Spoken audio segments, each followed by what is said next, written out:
My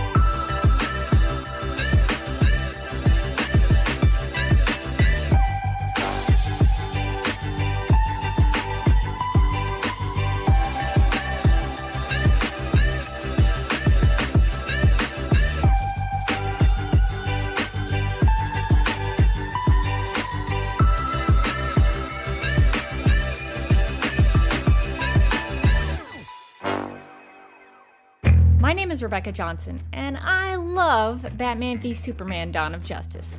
And I am publishing a series of videos exploring the reasons why I am such a fan of Zack Snyder's film. In this series, you'll find my thoughts on topics that matter to me, like Larry Fong's cinematography, character analysis on Lex Luthor and Lois Lane, the Christian imagery, what I find hopeful about the movie, and yes, I'll address the critical reception. So if you're interested in any of those topics, I hope you will get something out of this series and find out why Batman v Superman: Dawn of Justice has had such a profound, heartfelt, and inspiring impact on my life. Welcome to the Duck Milk Prod YouTube channel. My name is Rebecca Johnson, and this live stream is part of a series I am calling Reading Reviews with Rebecca, which will analyze the critical reception of Batman v Superman: Dawn of Justice through the negative reviews written by top critics from Rotten Tomatoes, one review at a time. Now, this is not meant to belittle anyone's opinions, but rather serve as a study of art criticism and how we discuss film. I'm hoping that this endeavor will encourage all of us to be better consumers of cinema, myself included. This week, I'll be reading through a review from the San Francisco Chronicle titled Batman v Superman: A Long Empty Meeting, written by Mick LaSalle. You can click on the link in the video description if you'd like to follow along and read it for yourself, and I recommend that you do that. If Mick LaSalle should ever see this video, I just want to say that I'm aiming to do this as civilly and analytically as possible, and I would ask that anyone watching live or posting in the comments would do the same.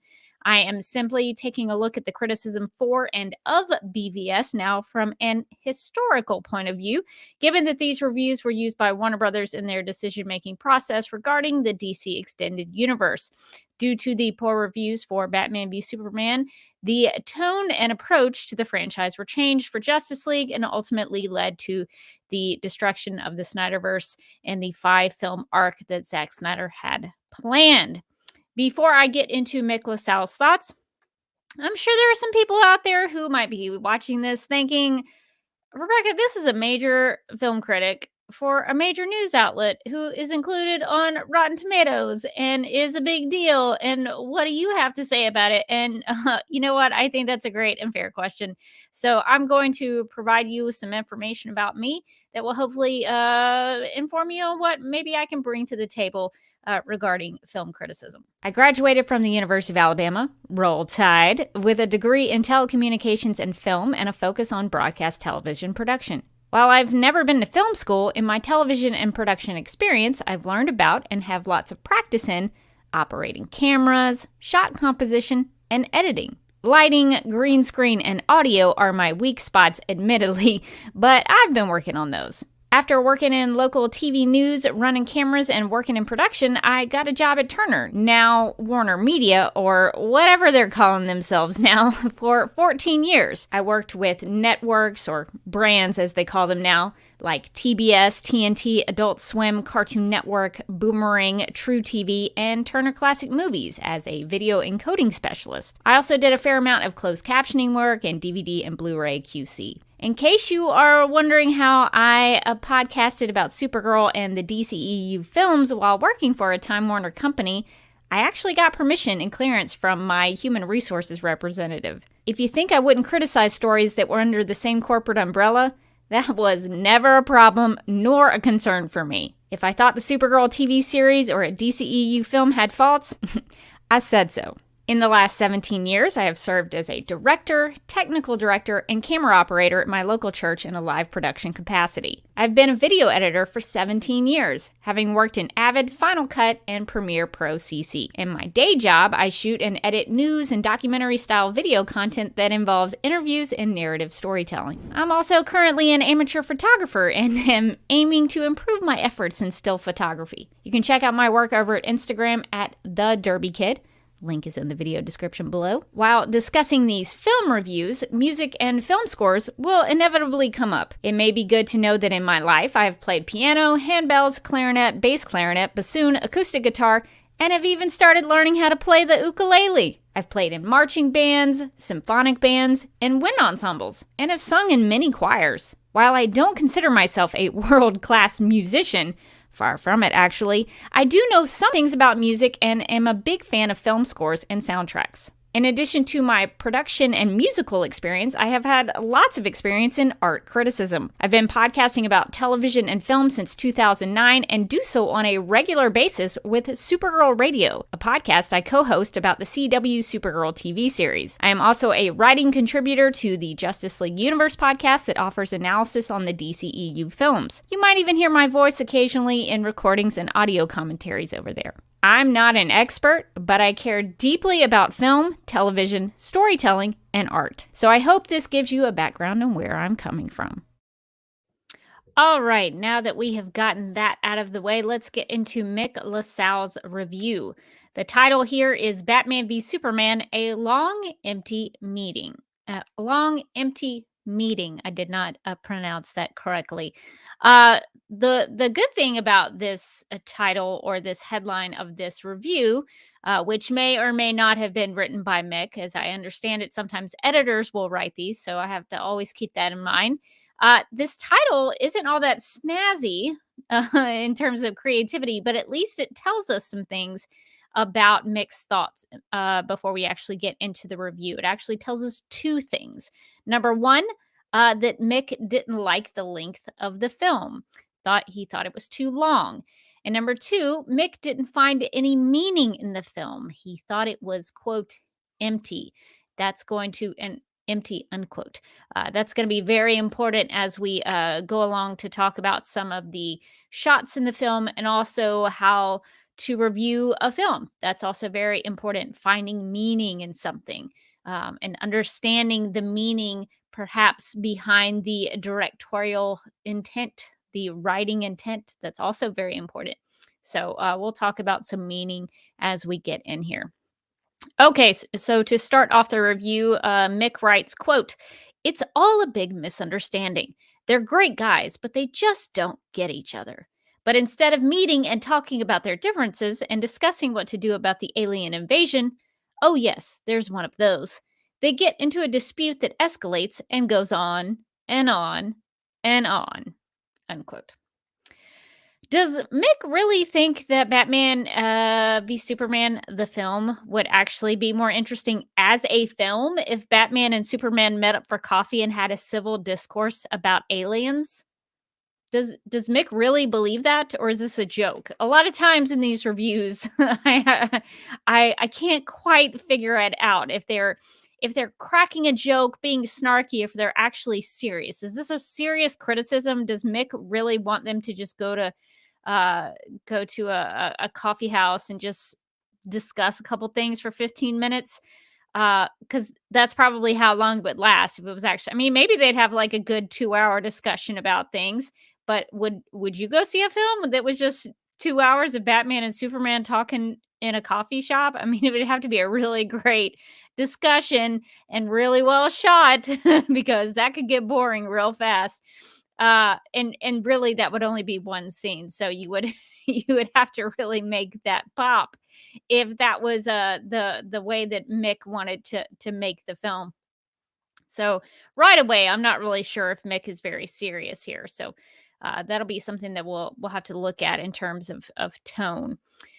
BVS doesn't show or just show the title characters, quote, getting into a dispute that escalates, unquote.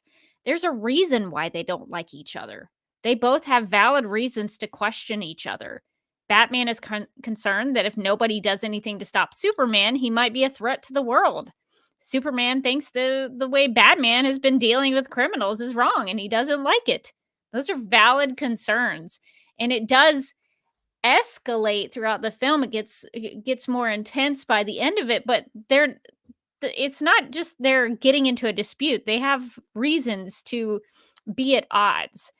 So I think that's kind of describing what happens in the film, but it's not entirely getting at the point. All right, so Mick continues on, quote, Batman v Superman is an insanely long and convoluted action movie made worse by an air of importance. It's dispiriting and visually bland. I just want to emphasize those two words. A few years ago, director Zack Snyder was the hope of the action genre, whose films Watchmen and 300 were intuitive, striking, and psychologically penetrating. But here, he settles for making something typical, but in a bigger and more ponderous way, unquote. Insanely long. We've talked about film length before on one of these live streams. The theatrical cut of Batman v Superman: Dawn of Justice is 2.5 hours. It's not that unheard of. Most movies now are either that long or longer, and a lot of them are on best of lists. So we've gone over that before, but critiquing and criticizing Batman v Superman: Dawn of Justice based on its runtime, I just think is so silly. I'm starting to come to the point where either these reviewers, because a lot of them bring up the runtime, that I have two thoughts about this. One is either they were given a set of talking points and they're all just using them. Or maybe number 2 or B in the list. I don't know. Am I going A and B or 1 and 2? So either the second one is, and now I've lost my train of thought. The first one was, I had a thought. Maybe I'll come back to it. But it's either a talking point or they just don't have. I think the other thing I was going to say and mention was that a lot of these critiques, and we'll talk about this more as we go into further into Mick's review, is that I'm starting to get to the point where some of these critiques are so silly that I'm starting to think that maybe film critics actually did think Batman v Superman: Dawn of Justice was a great film, but they were so desperate and in need of something to criticize and something to say bad things about that they had to start resorting to these kinds of silly arguments and these silly critiques. I don't know if we would see these on some other beloved 2.5 hour feature film, these critiques over the length. I highly doubt you would see these kinds of things come up, because the runtime is such a strange thing to me, to critique. It's whatever the film is I mean, it's the film. I mean, you can make them shorter, but it still needs to retain some of the story, and that's the problem that we saw with the theatrical cut, is that 30 minutes of it was taken out, and it did sort of, I think they kept most of the story in the theatrical version, but the Ultimate Edition does give us more, give the viewer more. So, I don't know. To me, that's such a silly thing to critique. Because if you're just watching a film and critiquing and reviewing a film, you want to care about the stories and the characters and what's being presented on screen more than the runtime itself. Unless it was like a 6-hour film or something, like that's a big deal because it's unusual. And it would also be something that would need to be broken up into parts or an intermission or something like that. But one of my favorite films is It's a Mad, Mad, Mad, Mad World. That film is long. That is a long film, but it's great. So, so to me, I find this so strange that in so many of these reviews, they talk about the runtime, and it's a big deal. It's such a big deal in this review that it's in the title. It's in the review headline. So I don't know. I'm just kind of starting to think that they were in need of things to criticize. And at the time, I guess they thought, "Oh, I'll talk about the runtime. It's such a long movie. That'll be a negative thing I can write about." I don't know. I got on my tinfoil hat. I just think it's such a strange thing to mention. Um, but maybe it's not just maybe the criticism is not just based in like the runtime. How long is it really? Maybe Mick is wanting to talk about the pacing of it, which could be another thing entirely. It's related to length, but pacing could be did it flow well? Did it keep your attention? Did it go from one scene to another in a way that made sense? Did it feel like the film just passed by even though it was very long? Did it move? Did it take you from one place to the next in a way that felt organic and got you to the next part of the story? Those things I think are actually valid critiques in terms of the pacing. Length to me is not that big of a deal, but pacing, if you want to talk about pacing, that's a different thing entirely because that relates to storytelling and writing and editing. Those kinds of things are actual technical critiques and techniques that you can criticize. Just saying, "Oh, I don't like it. It's 2.5 hour long movie. It's so long." That's that's not as intellectually stimulating. If you want to critique the length of something, maybe look at pacing. I think that's a better way to go about it. To me, pacing matters more than the length, the runtime of the film, because long films, and I say that because long films can be paced well so that they don't feel so long, and it actually makes the time pass very quickly. So I think you can have a long film that's paced well, and that's okay. You could have a short film that's not paced well, and it feels like it takes forever to get to the end. So pacing, I think, is more important here. Um, but if that's what Mick is trying to say and what the criticism actually is, I wish that was written into the review, instead of just saying it's insanely long. That doesn't help me much. Most films are insanely long. That's not telling me anything. Um, and on that note, I wonder if Mick actually watched the Ultimate Edition, which is 3 hours long, with another 30 minutes added on top of this film that he's reviewing here. I wonder what Mick would have thought about the 3-hour Ultimate Edition. Would it be insanely long? I guess it would be even more insanely long. Insanely longer? Yeah, I guess that's how you would say that. Mick also says that this film is a convoluted action movie, unquote. How so? I don't know. It's not explained. Mick describes it as having an air of importance.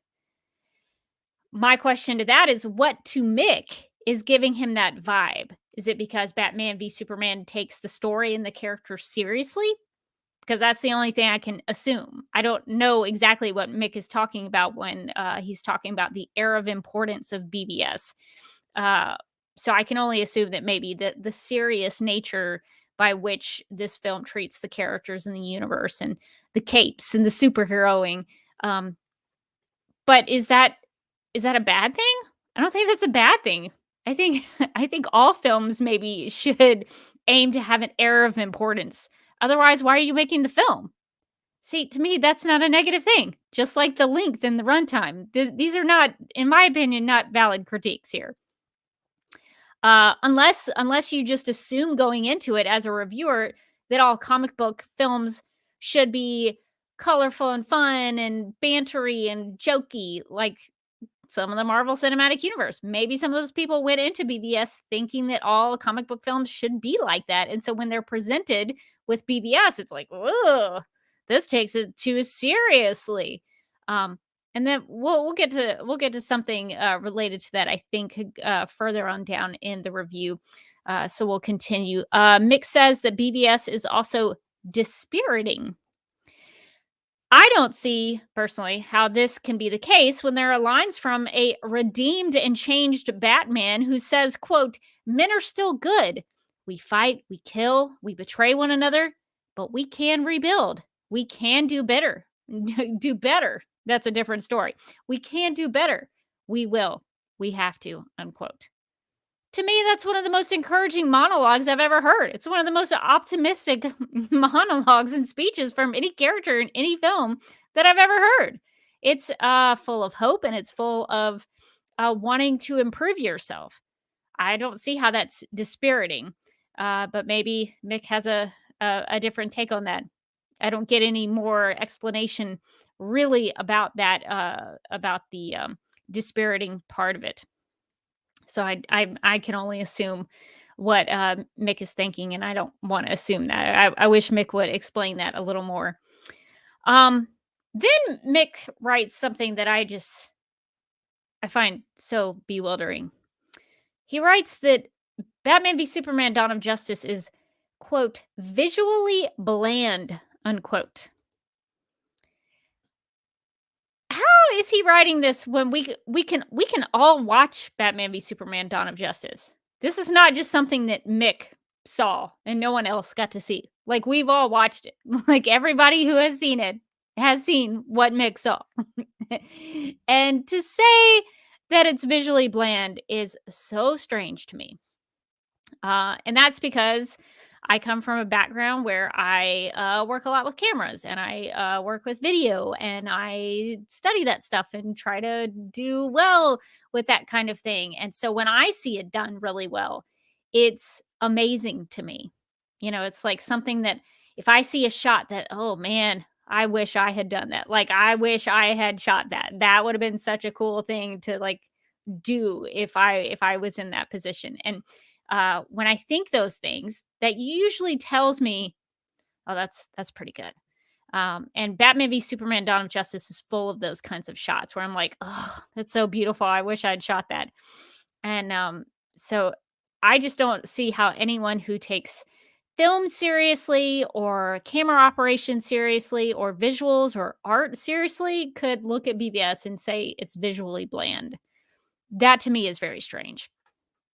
I actually have an entire video about the cinematography of Batman v Superman and all of my favorite shots and visual thematic motifs, which I've linked in the video description below in case you haven't seen it. So I won't go over all of the things that I said there. You can go watch that video for more information. For this one, I'm going to take a different approach to rebutting this claim from Mick LaSalle here, that Larry Fong's cinematography in Zack Snyder's film is, quote, visually bland, unquote.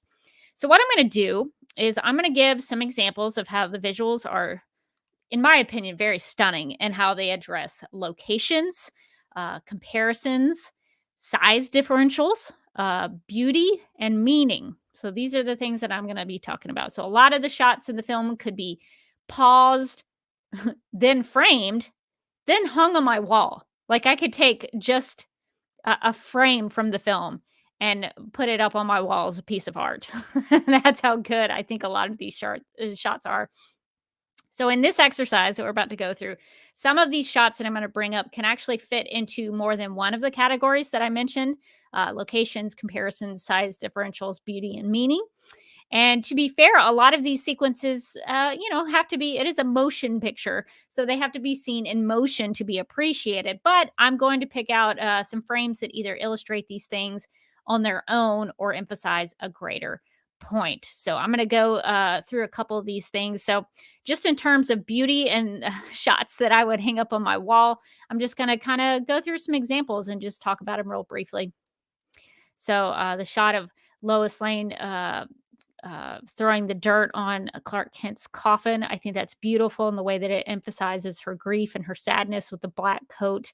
And it's a close up of her hand so that you can see that she's put the ring that Clark Kent mailed to his mother so he could propose to Lois. So she's saying yes to his proposal in this shot. And I think that's a really beautiful way to show her devotion to Clark, even though he is dead. So that's a shot I would hang on my wall. Also, the film actually does a great job with you could say religious imagery. I would call it Christian imagery because it's very specifically Christian. So there's a descent of the cross references. There's also, of course, the shot with Lois and Superman's dead body. The Pieta is sort of recreated here. It's kind of also, if you've seen Passion of the Christ, it's a very similar thing, trying to recreate the Pieta.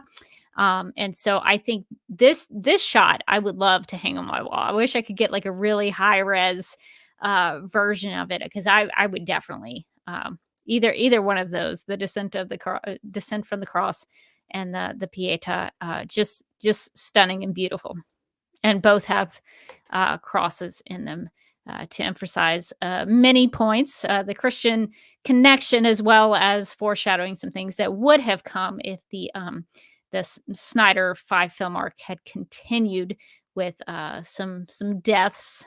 Diana would have died in the Diana and Arthur would have died in the nightmare sequence. So that's also pointing towards that.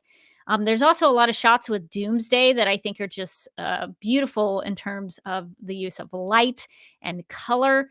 So I really, really enjoy these shots with the lasso and some of the fire. But I also want to emphasize and connect these to the category of size differentials. So what I'm talking about is the way that the film uh, shows Doomsday or something big and compares it to something a little smaller, or showing you the magnitude of things. It's like the opening shot of Star Wars: A New Hope, where you see the big Imperial ship fly over, and you see exactly how big Darth Vader and the Imperial forces are, and how the rebels are in for a tough time.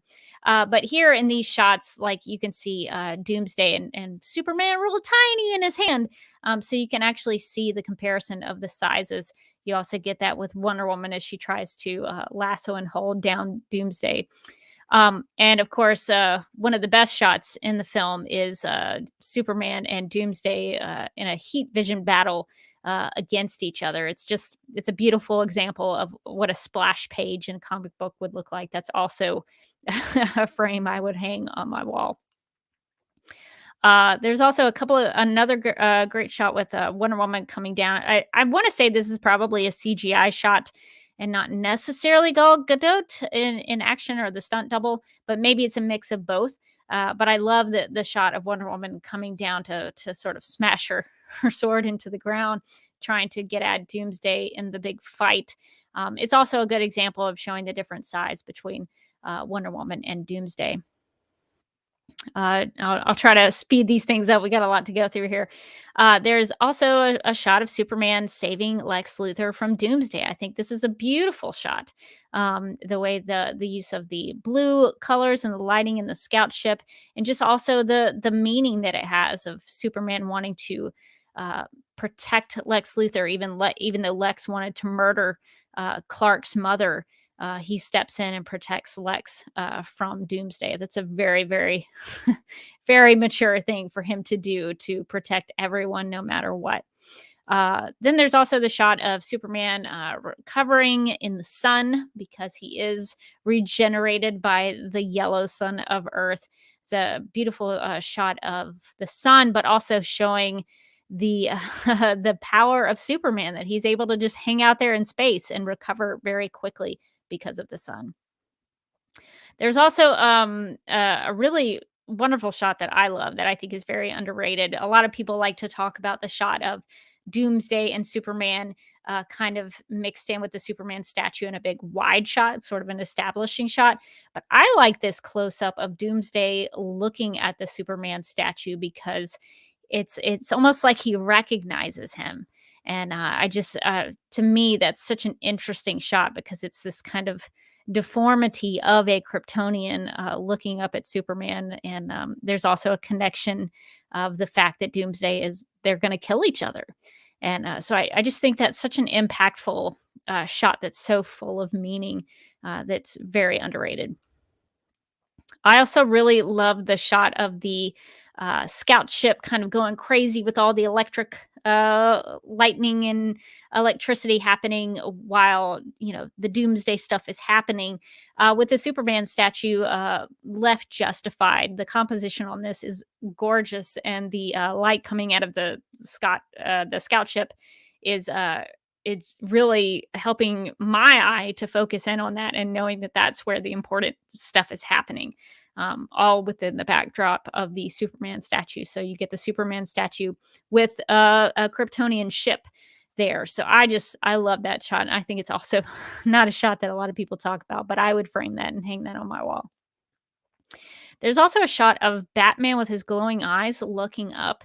I don't know if a lot of people got to see Batman v Superman: Dawn of Justice in IMAX, but if you ever do, ooh, that shot is gorgeous, gorgeous in IMAX. Just the glowing light, just crisp and clean, and just beautiful. And the color just really, really pops there. That blue glowing eye from Batman in the armored suit. So I would also frame and hang that on my wall. I think there's also a really nice shot of this is another one that kind of needs to be appreciated in motion, but I like this shot of Superman getting tested by armored Batman right before the big fight really starts.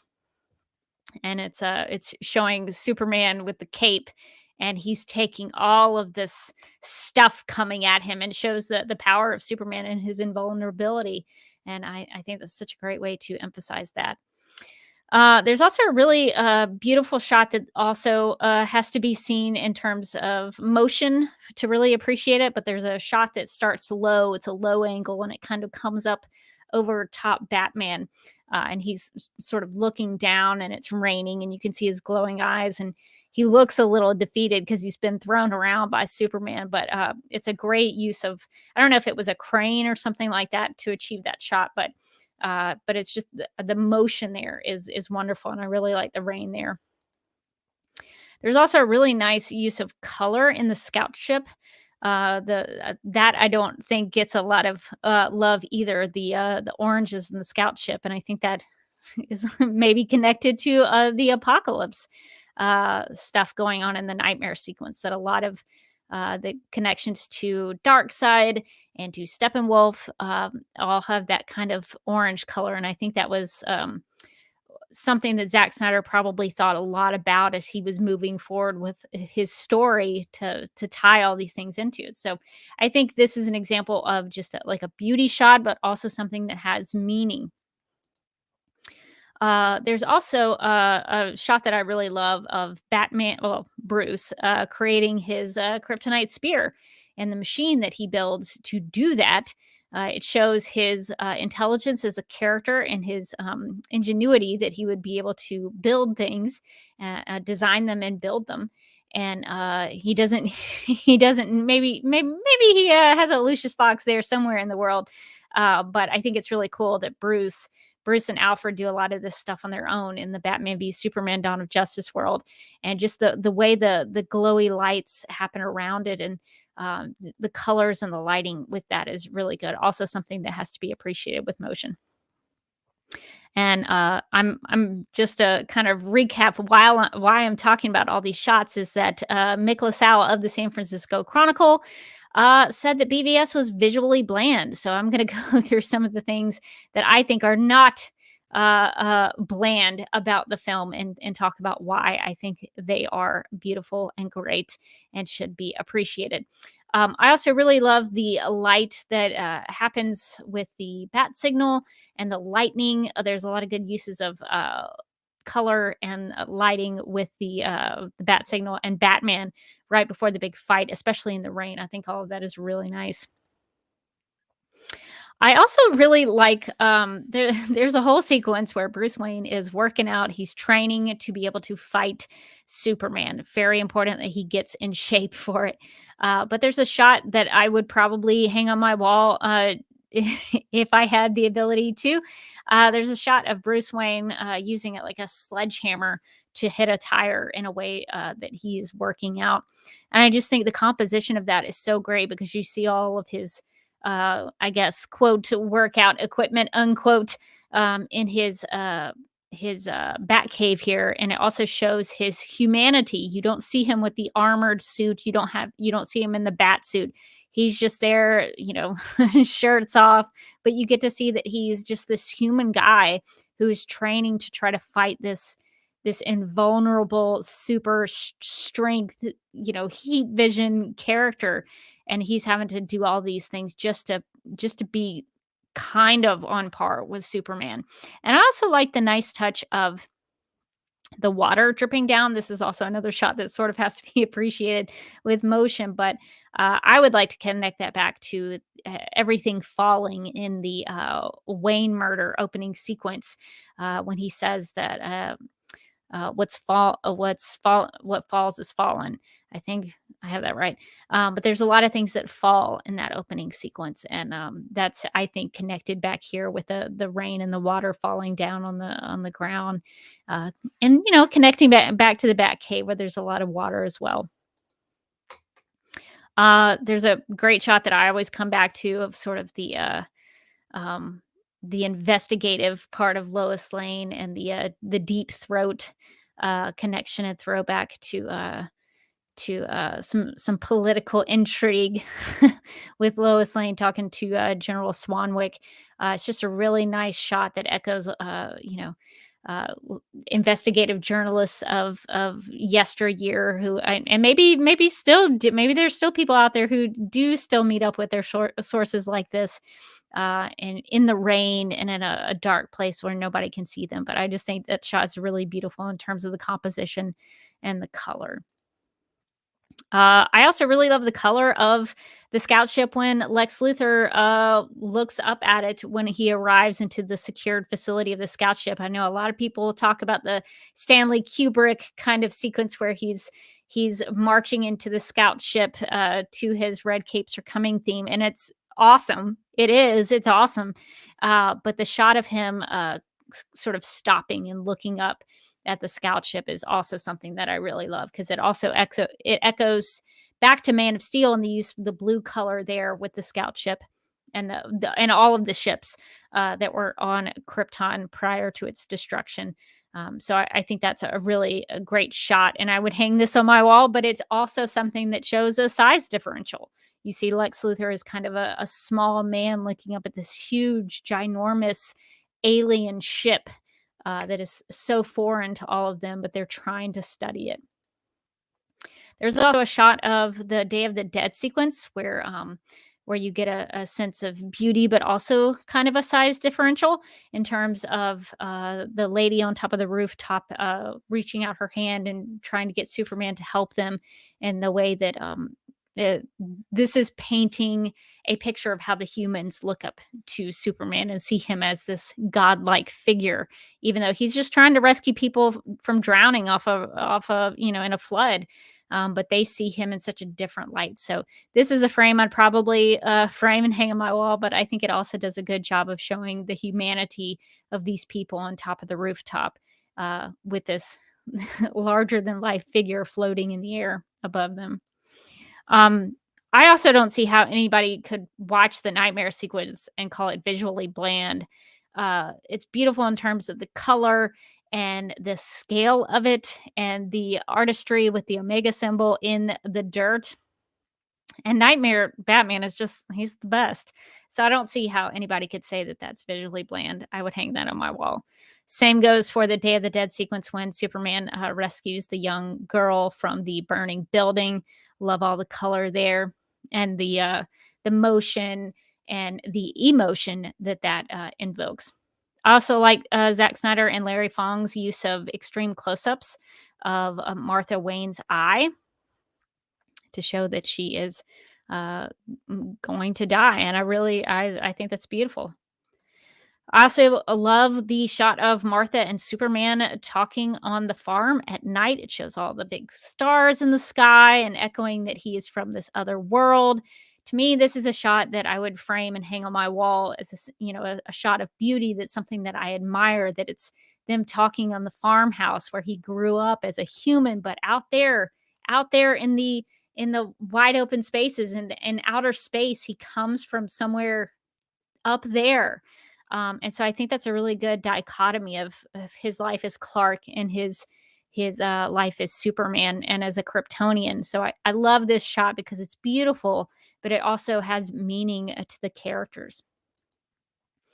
If you know me, you know that I love the opening sequence of the Wayne murder. Just the slow motion of it all. The shots are very simple, but they have a lot of meaning in terms of showing you what's going on and how severe it is. And the shot of the gun in the pearls of Martha Wayne and her facing that down. She's looking at the weapon that's going to kill her, and just the visual symbolism of the pearls breaking and how that leads to the creation of Batman. I could talk about that forever and ever and ever. But that shot, the frame that I'm talking about is the gun in the pearls and her looking at it. I would frame and hang that on my wall. So I also thought Batman v Superman is stunning in terms of the way it compares things, in terms of its visuals, that it visually compares things. The most notable of which is probably Clark Kent and Superman's funeral being compared simultaneously. You get the small, intimate, sort of farm funeral compared to the big political. Everybody coming out, leaving their jobs for the day, JFK style kind of funeral in the big city, with a lot of people showing up with the casket, sort of treating him as a fallen hero. And so I like the visual comparisons there. I think it does a good job of showing the dichotomy there. There's also some good uses of the way that BVS has some really stunning visuals in terms of telling you where we are. That's a notable example, especially when we're somewhere in the Indian Ocean, and you can see the big Kryptonian ship in the background. I'm blanking on what that's called. If anybody wants to put in the chat, I'm blanking on it at the minute. The World Engine. The World Engine is broken up into pieces, and it's just in the ocean. Really, they probably can't move it. It's probably too heavy. But then you see these humans on a fishing boat out there. So I love the visual there. I love that it has a lot of meaning. I love that it connects back to Man of Steel. And so this is a frame I'd probably hang and frame on my wall. Let's also go to the cemetery. So there's a shot of Bruce Wayne leaving the cemetery in Smallville. There's a lot to be said about the clear path that Bruce is now on after Clark Kent dies, and he's on his mission to form the Justice League. But I just love that he's there in these fields, because he's been connected to fields in one of the dream sequences, when he goes to visit his mother's grave, or I guess it's like I don't know what you would call that at the cemetery, one of those entombment places. But it's kind of a similar situation, but here he's now kind of on a new mission. So I really like that. Also, some beautiful visuals of the Kent farm, big aerial shot that has to be appreciated with motion. And that's, I think, visually stunning as it goes over the Kent farm.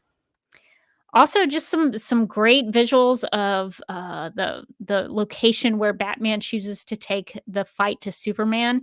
Just like a run down, kind of grimy place, but just very fitting for a place where they're not going to be seen, they're not going to be bothered, and Batman's fighting on his home turf. An underrated shot that I love that people don't really talk about is the shot of the diner where Martha Kent works. It looks like something that would be painted and hung on someone's wall, and I just love that kind of throwback to those old school diners. And so I would also frame this on my wall if I could. And there's literally art that's that's in Batman v Superman: Dawn of Justice, and it has meaning in terms of talking about things, gods and demons, and kind of throwing into kind of foreshadowing us into parademons and apocalypse, and how those things can be flipped if things don't go the way that you hope. Superman could become a threat if you flipped him with the anti-life equation.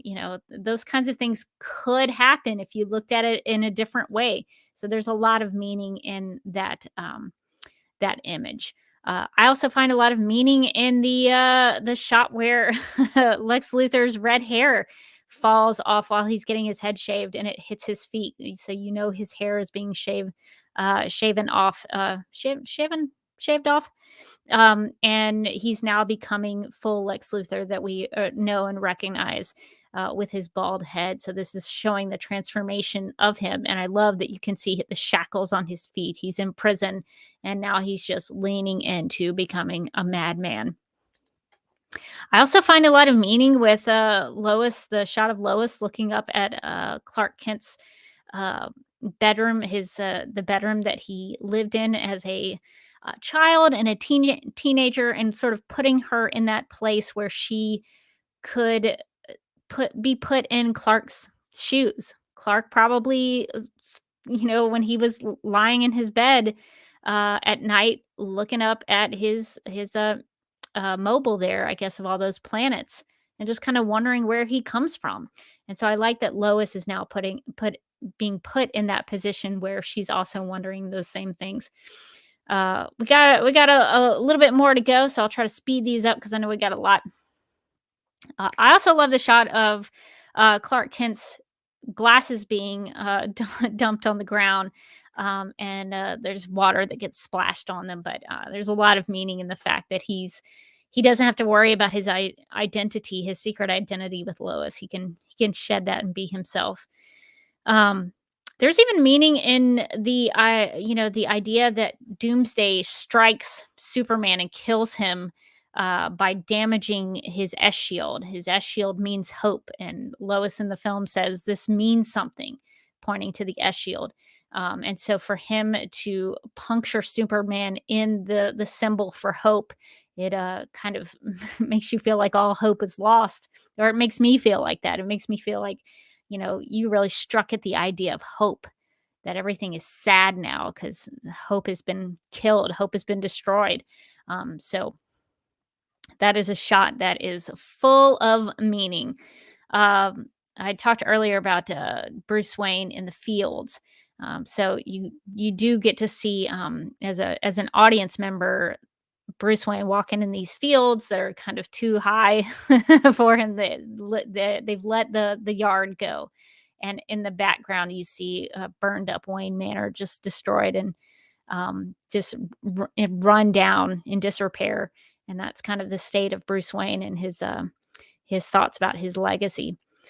There's also a great deal of meaning in the shot of Wallace Keefe looking up at the Superman statue. And this is also another good example of a size differential where it's a human man who is handicapped now because of the Superman Zod fight, the Battle of Metropolis. He is now in a wheelchair, looking up at this invulnerable being who is larger than life, literally is way bigger than him. Just look at his hand, it's ginormous, that Superman statue. So that's a great example of showing how people see Superman. They see him in this film, some of them do, as a god figure, as somebody who is bigger than they are and comes from another world. And this is, of course, echoed back in the shot where Doomsday is looking up at the Superman statue as well. In terms of size differentials, there's a few more that I would just point out. When Doomsday and Superman both die, Superman is notably smaller than Doomsday, and he sort of rolls out of Doomsday's hand. More shots of Wonder Woman showing that she's fiercely competitive with Doomsday, and she enjoys fighting him, but she is much smaller than he is. And there's a great shot of him throwing a car at her. And I love that we are put in the position of Wonder Woman there in terms of the perspective. We're seeing what Wonder Woman is seeing. I always really love that shot.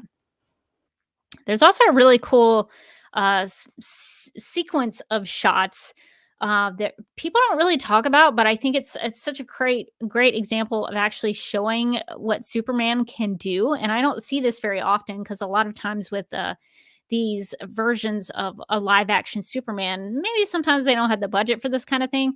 but just to be able to see Superman actually swoop up, save Lois, and then show him flying down with her and having to readjust her in his arms so that he can hold her in a certain way that she's going to be comfortable and he's going to be able to carry her. It's all happening in one motion. So this kind of shot is going to have to be watched in motion to really appreciate, if you really pay attention to what's happening in that sequence of events. But I think it does a good job of showing their size. There's a big building behind them, but they're sort of like little tiny people in terms of the comparison and the size there. So even though Superman can do all these things, he can still be kind of tiny. There's also a shot of Superman pulling this big ship that's on its side. That's a great size differential shot.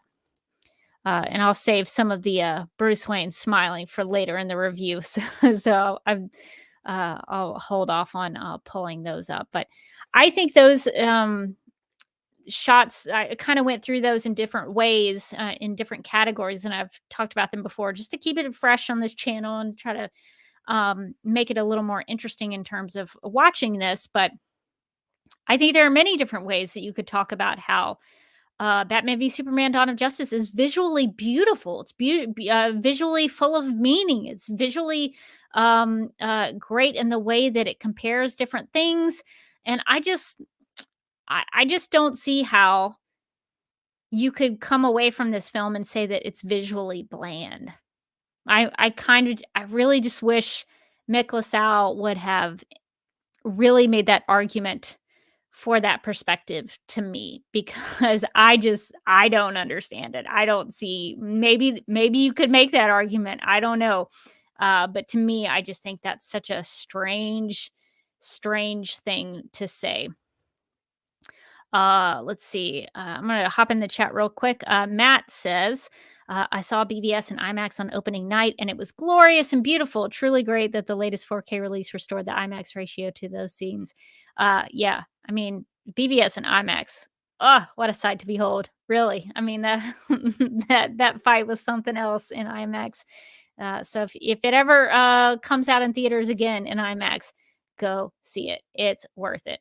Looks like Mark was here. I don't know if Mark is still here, but hey, Mark, thanks for joining me. Lots to discuss if you if you ever want to talk about it. So that's the visually bland part of this review. I have a hard time understanding why anybody who is supposed to be a serious film critic would say that. Like, how? Why would you say that? I'm going to move on. Okay, so Mick says, quote, the BVS settles for making something typical, or I guess he's talking about Zack Snyder here. But Zack Snyder settles for making something typical, but in a bigger and more ponderous way. One of the reasons I think that BVS is slammed as much as it is, and especially in 2016 when it first came out, is because it isn't what was typical at the time of its release. What audiences were used to at that time were the movies of the Marvel Cinematic Universe. And Batman v Superman: Dawn of Justice was a very sharp contrast and deviation from that. So I don't understand what Mick is saying here by saying that Zack Snyder settled for something typical. That's not it at all. He was doing something very different at the time. So that's another strange critique from Mick here that I don't understand. Moving on, Mick writes, quote, in the mood to get depressed, Batman v Superman starts with a flashback to Bruce Wayne's parents getting killed, because who could resist that bit of sadness? Then it's off to the alien invasion of Gotham City, which has Bruce so upset that he is driving around town like a lunatic while buildings are getting lasered out of existence. From there, we flash forward 18 months to see Lois Lane witnessing a terrorist atrocity. Having fun yet? Unquote. Why shouldn't BVS address the murder of Bruce Wayne's parents? It's crucial to his mission as Batman, and the opening sequence helps drive the climax of the Batman and Superman home, their big fight, the Batman and Superman fight, home to the viewer. It's part of the story and Bruce's character arc. Why not have it there? I find it incredibly strange that a professional film critic would dismiss something so important to the film in the character journey of Bruce Wayne and Batman and simply refer to it as depressing and sad. It, I'm going to be honest, that kind of comment comes off as very sophomoric to me. Just because I don't understand how a professional film critic would dismiss things that are related to the story and the characters just because it's sad and depressing. There are a lot of films that have sad and depressing things in them, uh, but that could be there for a reason.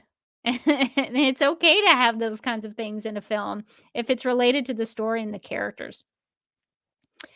Uh, let's see. The same, I think, could be said of how Mick describes Bruce's urgent drive through Metropolis and Lois Lane's experience in Africa.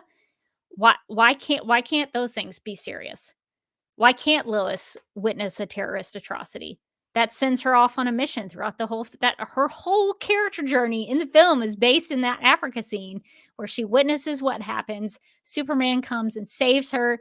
That's revealed later as to part of Lex's plan. He knew that Superman would come for her. She finds the journal with the bullet hole in it. Well, the bullet, not just the hole, but finds the bullet, what leads her to investigate LexCorp and Lex, and that's how he ends up in jails because she has all that proof on him.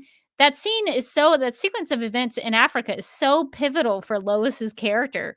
Why can't she witness an atrocity? Isn't she a journalist? Isn't she like an investigative journalist? Shouldn't she witness and see things that are maybe not the happiest?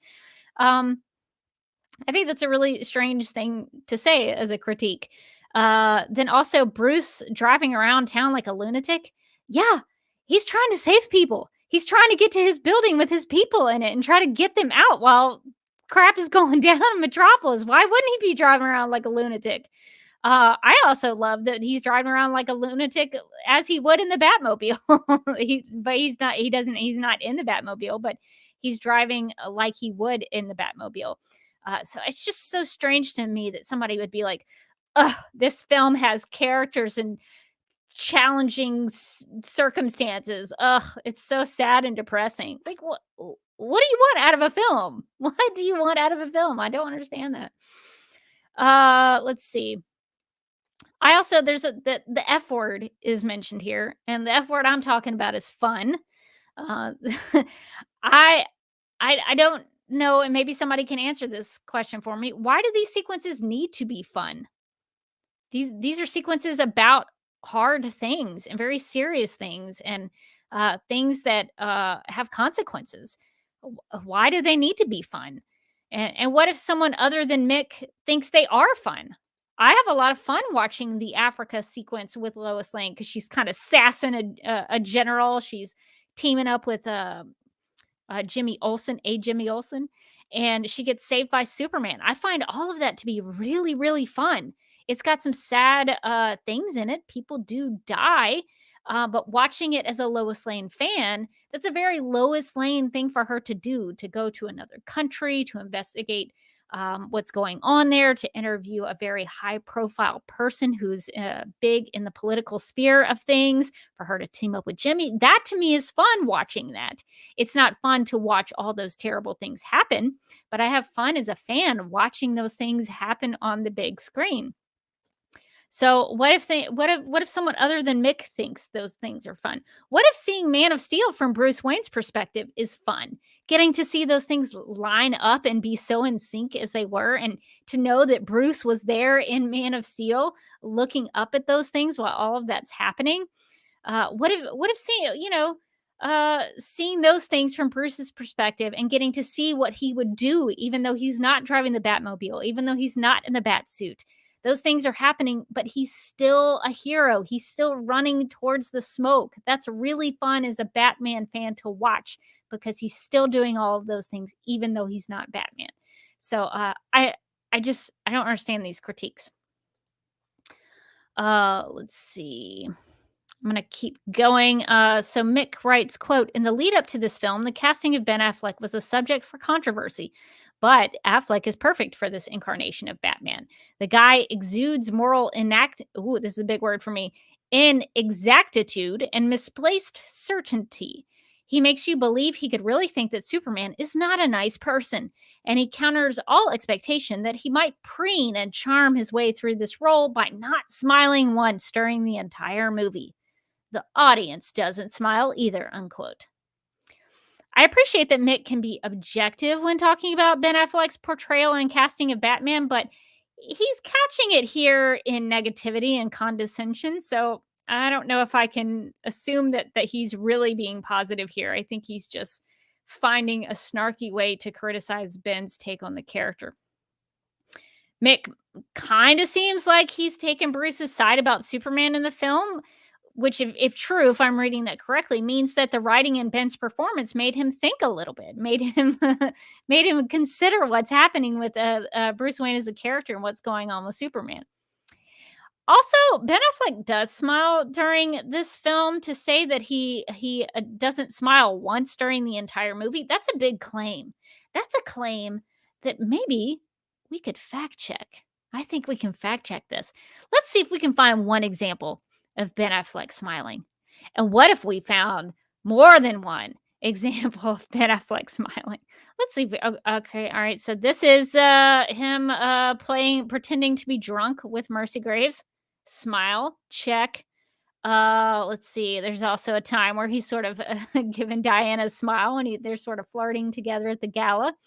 And then one of my favorite instances of Batman or Bruce smiling in BBS is when he's smirking at Superman. He's like, "Well, here I am," and he's so proud of himself. He's had his prep time. He's ready to go. Very assured of himself that he's gonna beat up Superman, and he does. He kind of wins that fight. Let's be honest. Yeah. So there's at least 3 times that Ben Affleck smiles. He might not smile as big as you want him to, but he's smiling in the film. So I don't understand that critique. And actually, I am going to have to maybe I might have to I just realized I don't have my charger plugged in. Give me a second. I'm going to stop my camera and mute myself, and I'll be right back. I'm going to charge my laptop so that the stream doesn't die. Give me a second.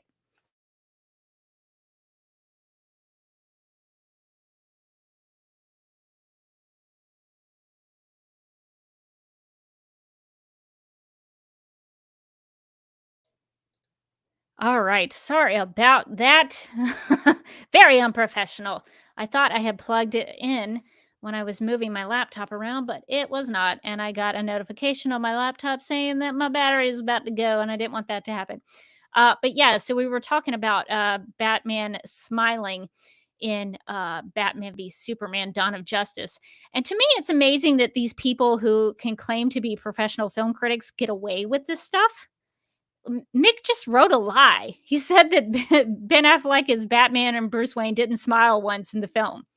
We fact checked it. He did. That's just a straight up lie, and that's just factually wrong.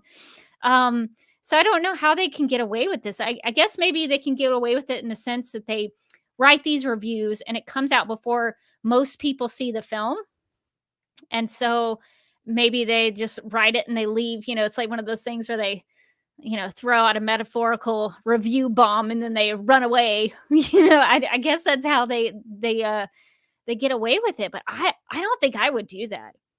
I would hope I would not do that. I try not to do that kind of thing where I just say stuff and just get it completely wrong and just straight up say a lie. I don't understand how they get away with this, but that's what's happened here. I'm sorry, Mick. I gotta say that it's just factually not true.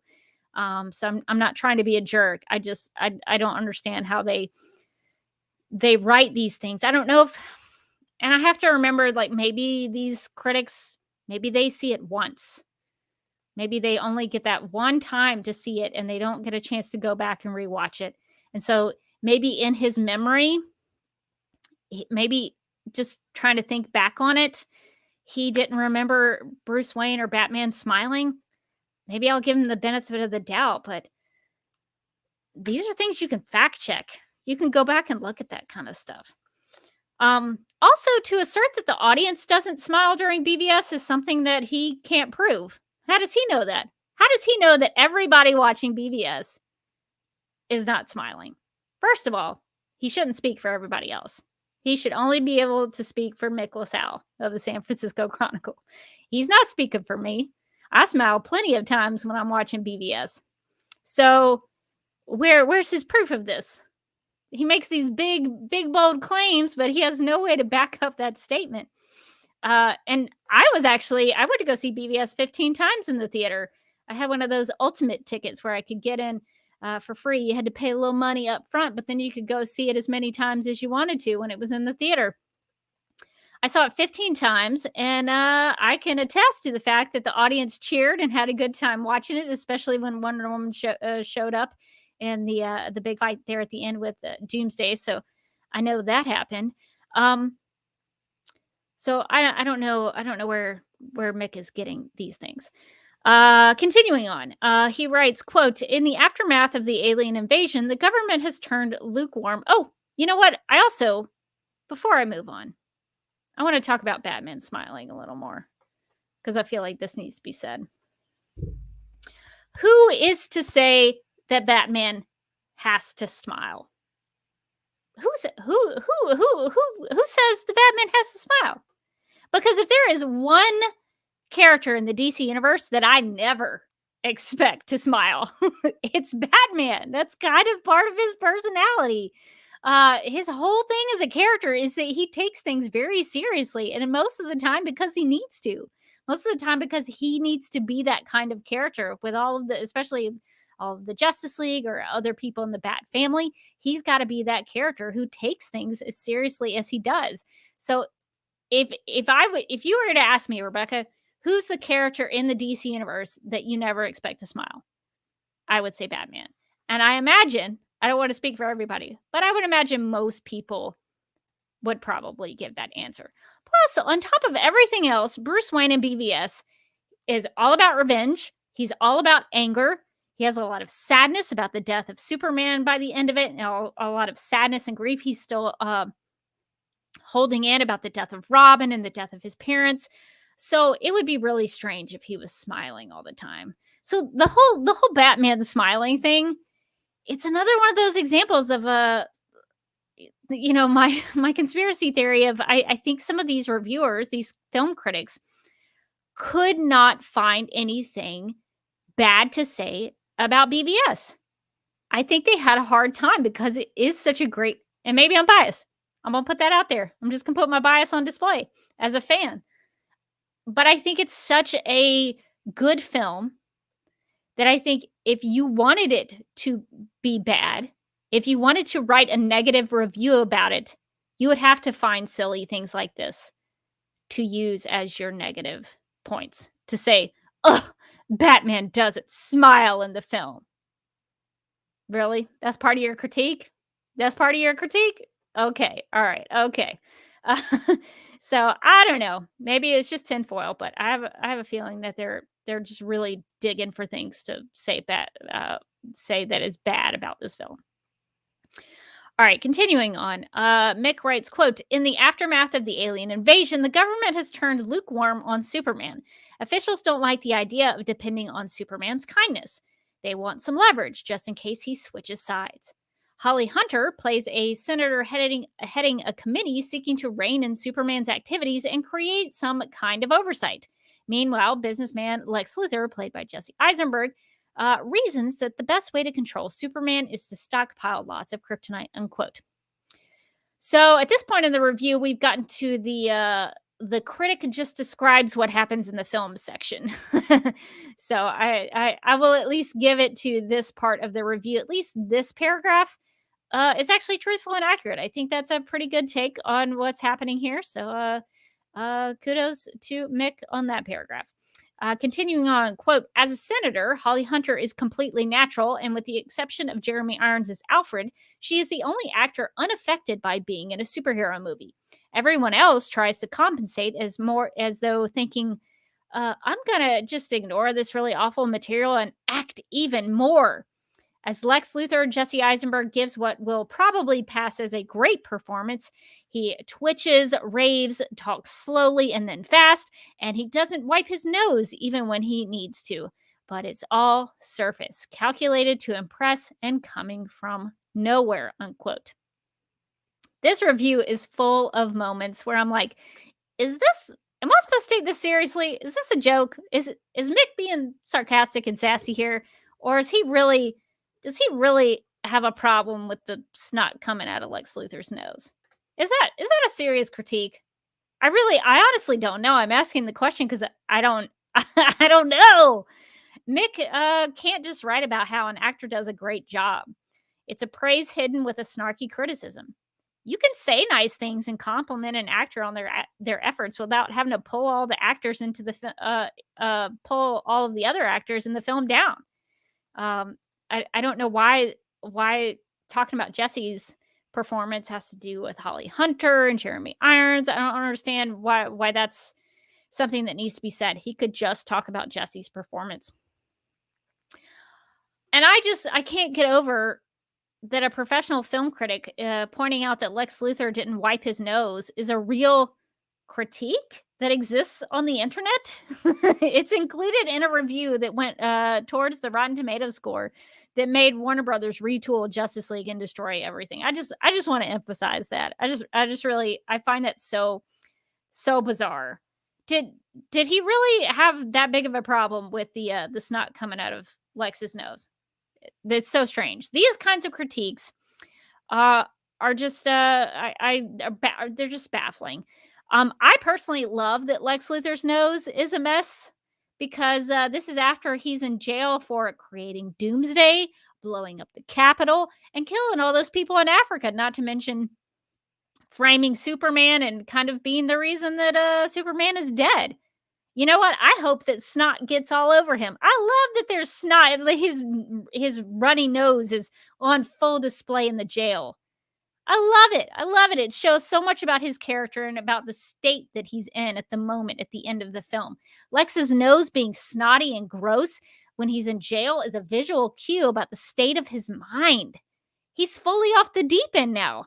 He is flat out mad. He is mad. He is not the put together Lex Luthor that you might see in other instances of the film. He's not the guy who's running the company, playing basketball.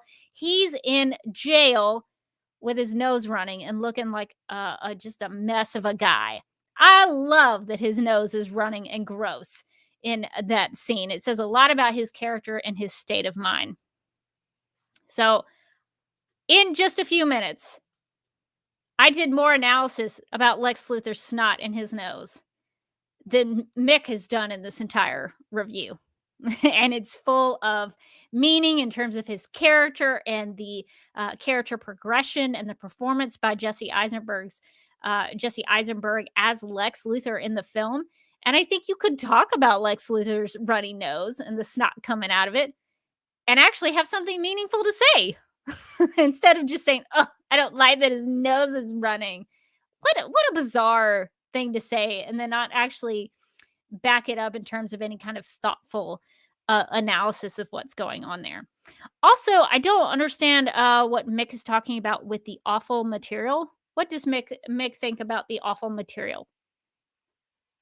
What part is awful? All of it, or just like parts of it, like character beats or character journeys or the entire screenplay? What's he talking about? I don't know. Continuing on, so this is Mick talking about Hans Zimmer's score. Hans Zimmer's score, quote, Hans Zimmer's score matches the acting with music that is portentous, and full of unearned meaning. When Superman and Batman finally meet in full costume, Zimmer is practically losing his mind, as though St. Paul and Plato, or Lincoln and Washington, or Jesus and Buddha were finally going to have a sit-down. The music is thundering and cresting, and the world will never be the same. In that moment, try to back up a second and perceive it from a distance. You might get a laugh, unquote. All right, so let's dig into the definition of portentous. Mick seems to describe Hans Zimmer's music as portentous, as if it's a negative thing. So let's see if it's a negative, is as negative as Mick makes it sound to be. So according to Merriam-Webster's dictionary, portentous means eliciting amazement or wonder. Okay, true. I would agree. There's also a definition that says portentous means being a grave or serious matter. Fact check, true. The music is grave and a serious matter. I would agree. It also means that something is self-consciously solemn or important. Also true. So, in my opinion, none of these definitions of the word are a bad thing when referring to Hans Zimmer's BBS score. So, makes it seem like it is a bad and negative thing in the review. But I don't think if you actually look up the word, I don't think it is. I also want to know, how is Hans Zimmer's score full of, quote, unearned meaning, unquote? Because Zimmer and Junkie XL's musical theme for Batman has a lot of meaning in terms of the angry and loud sound. Because Batman in BVS is a loud and angry guy. He's full of revenge and he wants to murder Superman. Let's just remember, his whole motivation in the film is that he's trying to train and get to the point where he can murder and put a stop to Superman. Maybe his musical theme should be loud, loud and obnoxious and angry. In my opinion, the Day of the Dead track communicates the sadness of the Superman theme, because even though Clark just wants to help people, he's going around doing good deeds, the world keeps debating his existence and shows animosity and anger towards him. So I like that the Day of the Dead sort of plays on the Superman Clark Kent theme in a sadder, more melancholy way. I've also previously made a video about Lex Luthor, which you can find in the link in the video description below, where I talk about how Lex Luthor's musical theme, called The Red Capes Are Coming, is like a requiem, and how that points to the death of Superman. Others also argue that Lex Luthor's musical theme is an inversion of the Clark Kent Superman musical theme, so that's kind of cool to think about. So lots of meaning there. The Must There Be a Superman track captures the chaos in the apocalyptic future of a world run by Darkseid and a tyrannical Superman. Lots of meaning there in those crazy sounds. The track called This Is My World, musically, in my opinion, demonstrates the reverence that the story and the visuals in the film give to the death of Superman. And all these tracks that I've mentioned do, in my opinion, do what they need to do in order to help tell the story and guide us as the viewer through the character journeys that are happening on the screen. Most of what I can gather about Mick's beef with the score here is directed at the actual fight between Batman and Superman, which is interesting because if you go back and actually watch that sequence, the score is actually pretty understated and it's even quiet in parts. A lot of the sound that's being heard is based in effects. You hear the sound effects. And there's also quiet variations on Batman's theme. And there's even throwbacks to the Man of Steel score in places. So I'm not really sure what Mick has a beef with in terms of that big fight. And honestly, that fight sequence should be important. You know, talking about it making it have a feeling of importance. It should be important. Going into it, like I said, Batman intends to murder Superman. That's a big deal. It's God versus man. That's a big deal. So I don't know why you would put it down as saying it shouldn't be important. All right, continuing on, because we're going long, and I'm sorry about that. I try to keep these to like a tight 1 hour, but I'm going over because this is a long one that I really need to dig into. But I don't think there's too much left, so let's just breeze through some of these things.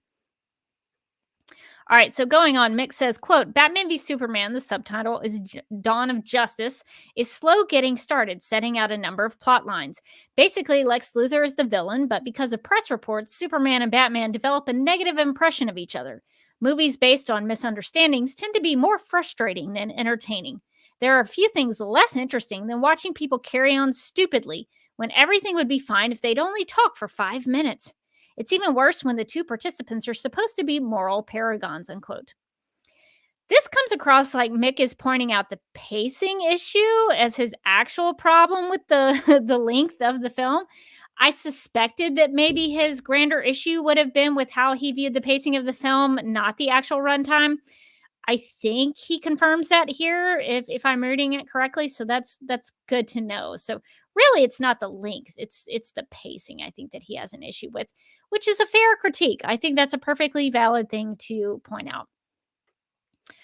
I don't agree, though, that movies based on misunderstandings are inherently frustrating, especially when their motivations are so clear and understandable as they are in BVS. But at least Mick is giving me some of his perspective here. I appreciate that.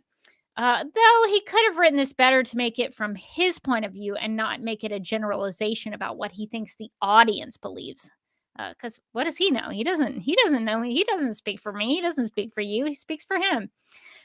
Continuing on, Mick writes, quote, Snyder sets his story in our modern world and attempts to fashion a kind of commentary on the media and the current geopolitical situation. What he has crafted instead is a grotesque expression of modern emptiness.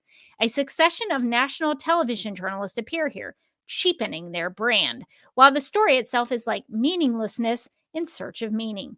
There's an almost spiritual hunger in the hope that a meeting between Batman and Superman might amount to something, but there's nothing there, unquote. Okay, I'm going to be honest. This is the most interesting paragraph we've read so far in this review. I mean, the most he's tried to attempt to actually analyze the story and what's going on here. So I'm loving this section of Mick's review. I think that this is great. I wish the whole review was like this. It's actually trying to dig into something here. So let's dive into this.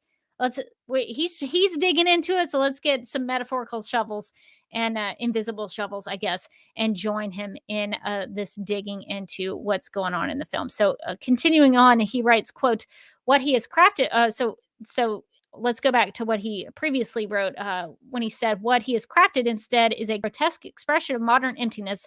A succession of national television journalists appear here, cheapening their brand, while the story itself is like meaninglessness in search of meaning, unquote. It's actually pretty funny to me, and I guess an ironic way. I don't know. Alanis Morissette has always ruined my understanding of the word ironic, because Mick writes this without acknowledging that he's done the very thing he accuses the film of doing. Reading this review reads like, quote, modern emptiness, unquote, to me. It's not until he actually engages with the film and the story that it's telling that he starts to form an opinion of his own to express his perspective and find meaning. I also have a question about how is Mick's review here any different than the television journalists in BBS who, quote, cheapen their brand, unquote? Just a question. I'm just asking questions. I like that Mick brings up meaning, because the meaning of a film, there's two kinds of meaning to a film. One is the meaning of a film. We can find meaning in a film based on what we put into it and realize what we get out of it. So sometimes meaning can be found from our perspective and our life experiences. You can also look at the meaning that the filmmaker, the screenwriter puts into it. Chris Terrio may have had a reason that he wrote things the way he did. Zack Snyder may have had a reason and a meaning behind the shots that he crafted. And Larry Fong, with the visuals that he created for the film, had a certain meaning from his perspective. So you can go with the filmmaking meaning, and then you can also talk about what you personally get out of the film. So there's a lot of different avenues to find meaning in something. So to say all that, if watching Batman v Superman Dawn of Justice leaves you with meaninglessness, that might say more about you than the film itself. Personally, I find a great deal of meaning in this film. I think it speaks to issues of faith and purpose, loss and grief, connection and truth, among so many other things. I love digging into its various themes and layers. I'm still, even with these live streams, I'm finding other things that I really enjoy about this film, and I'm approaching it from a different way. And I love that you can do that with this film. So I guess maybe that's why I love it so much, is because I can review it and revisit it many, many times and never get tired of it. So I just hope that Mick maybe puts in a little more effort to find meaning, because I think there is meaning to be found there, but you have to find that meaning for yourself. So hopefully Mick can sometime down the road revisit Batman v Superman and maybe find a different meaning there. To continue going on in the review, Mick writes, quote, there's an almost spiritual hunger in the hope that a meeting between Batman and Superman might amount to something, but there's nothing there, unquote. I would agree that the film raises spiritual questions and examines the relationship between God and man, though I think Mick is speaking about something else that he's not quite clarifying here. I wish Mick actually dug a little deeper into this when he's talking about the spiritual hunger. I would love to know more about what Mick is referring to there, but Mick doesn't get that far into diving into the faith concerns brought up by the film.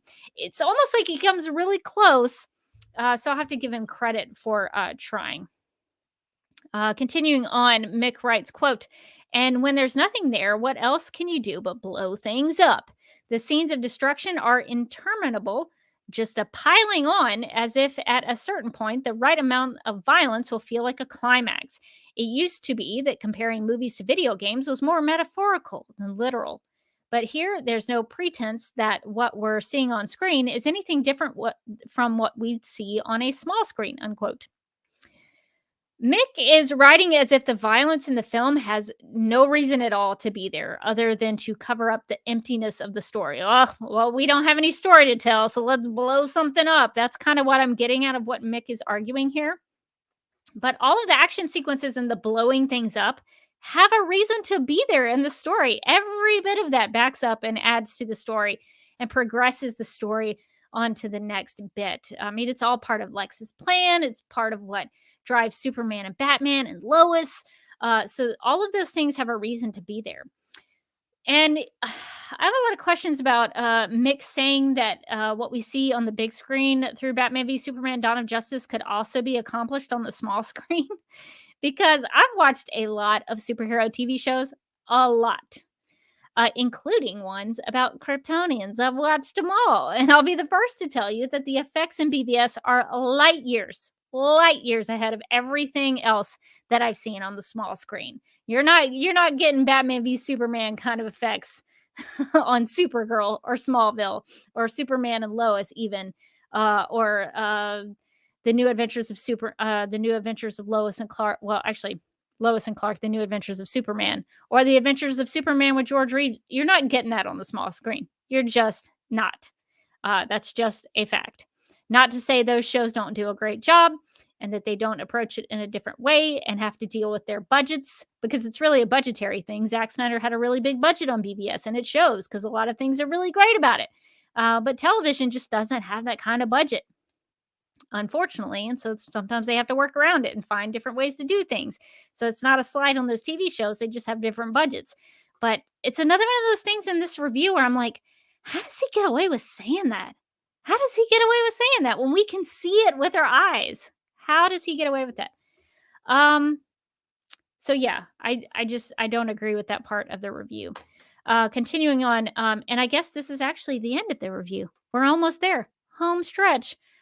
One more sentence. So we're about to wrap this puppy up. All right. So Mick, and this is how he's ending his review and his time with us here. He writes, quote, "It's just buildings and people getting hit and disintegrating in silver bursts. And it's nothing but depressing," unquote. That's how he ends this review. First of all, what silver bursts is he referring to? Does anybody know? Can somebody help me out in the comments or in the chat? Because what's silver bursts? I see a lot of orange. I see a lot of fire.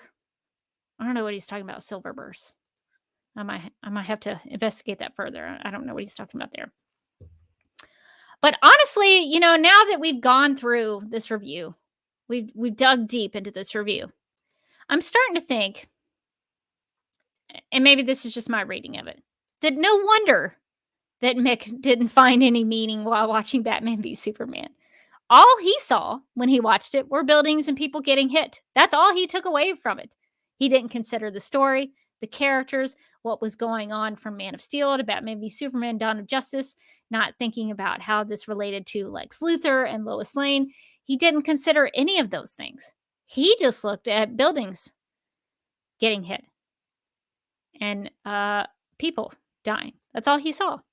So of course he's not going to find any meaning in it, because that's as surface level as he got. He just got on the surface level. He didn't really dig much further than that. It's very superficial, the way, in my opinion, the way that he's watched this film. This to me is not a professional film critic. There's a little bit of a hint of it in one section of this review.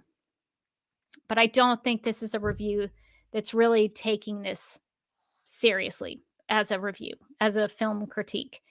And it's unfortunate because I think if we really were to dig deeper into what Mick really thought about it, and if he considered all those things between the story and the journeys of the characters and what's going on and some of the themes and the visual motifs, I think he would probably find it a lot more rewarding and maybe a little more meaningful.